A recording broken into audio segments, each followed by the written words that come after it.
அவர்களும் இங்கே இருக்கிறார்கள். சென்னையில் வெள்ளம் வந்தது, 2015 ஃப்ளட்டு பயங்கரமாக வந்தது. நான் பல மீட்டிங்கில் சொல்லியிருக்கேன் இதை. எனக்கு தெரிந்த பையன், அந்த பையன் போய் எல்லாத்துக்கும் உதவி செய்யறதுக்காக போனார்.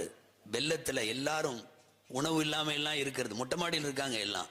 தாம்பரம் பகுதியில் ஒரு நிறை மாத கர்ப்பிணி, வலி வந்துடுச்சு, பிரசவ வலி, எந்த ஆஸ்பத்திரிக்கும் போக முடியாது, கீழே பூரா தண்ணியில் டியூபை போட்டு நீந்திட்டு போய் ஒரு முஸ்லீம் வாலிபன் அந்த பொம்பளையை தூக்கி நிறை மாத கர்ப்பிணியை தோளில் சுமந்துட்டே தாம்பரம் மகப்பேறு மருத்துவமனை வரைக்கும் தூக்கிட்டு வர்றான்.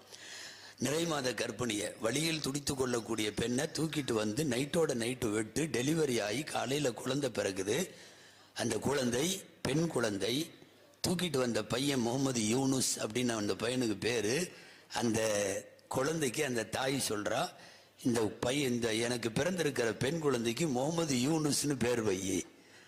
ஏன்னா நான் ஒரு மாற்று மதத்தை சார்ந்த பெண், ஒரு இந்து சகோதரி.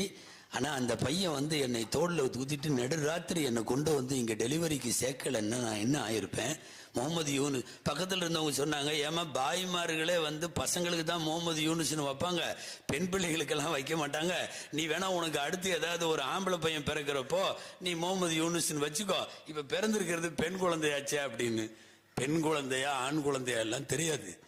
யூனுஸ் அப்படிங்கிறது எனக்கு இப்போ தெய்வம். நான் தெய்வத்தின் பெயரை வைக்கிறேன். இப்போ என்ன தெரியுமா, ஒரு பள்ளிக்கூடத்திற்கு போகிற சிறுமி தாம்பரத்தில் போய் கொண்டிருக்கிறாள், இந்து மதத்தை சார்ந்த பெண் சிறுமி, அவளுக்கு பெயர் முகமது யூனுஸ். ஸ்கூலுடைய அட்டெண்டன்ஸ்லேயே அப்படிதான் இருக்கு.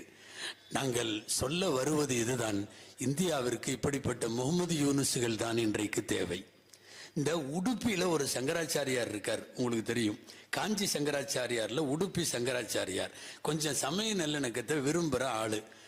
போன ஆண்டுக்கு முந்தைய ஆண்டு ரம்ஜான்ல நோன்பு திறக்கிற நிகழ்ச்சின்னு ஒன்று இஃப்தார்னு நடத்துவாங்களோ, உங்களுக்கு எல்லாம் தெரியும். அந்த நிகழ்ச்சியில உள்ளூர்ல இருக்கிற முஸ்லிம் சகோதரர்களை எல்லாம் கூப்பிட்டு கோவில் வாசல்ல பழரசம் கொடுத்து ஒரு இஃப்தார் விருந்த உடுப்பி சங்கராச்சாரியார் ஏற்பாடு பண்றார். மறுநாள் உடனே இந்த மேப்படி ஆளுகள்லாம் போய் நின்ட்டாங்க. ஆய் ஊய், அப்படியா இப்படியா, ஊரை கெடுத்து நாசமாக்கிட்ட, நீ ஆலயத்தை விட்டு வெளியே போ. இதுக்கு அவர் ஒன்றும் நான்வெஜ் எல்லாம் போடலை. கோயிலுக்கு வெளியில அவர் பழரசம் வந்து, அதுவும் வாசல்ல, கருவறைக்குள்ள எல்லாம் விடல, வராந்தாவில் ஊர்ல இருக்கிற எல்லா மக்களையும் கூப்பிட்டு ஒரு பழரசத்தை கொடுத்து இந்து முஸ்லிம் கிறிஸ்தவ ஒற்றுமைக்கு ஏற்பாடு செய்த உடுப்பி சங்கராச்சாரியார் எக்கச்சக்கமான எதிர்ப்புகளை சந்திச்சார். அவர் ஆலயத்திலிருந்து வெளியே போகுமாறு நிர்பந்திக்கப்பட்டார். நான் என் உரையை நிறைவுக்கு கொண்டு வருகிறேன். அன்பானவர்களே,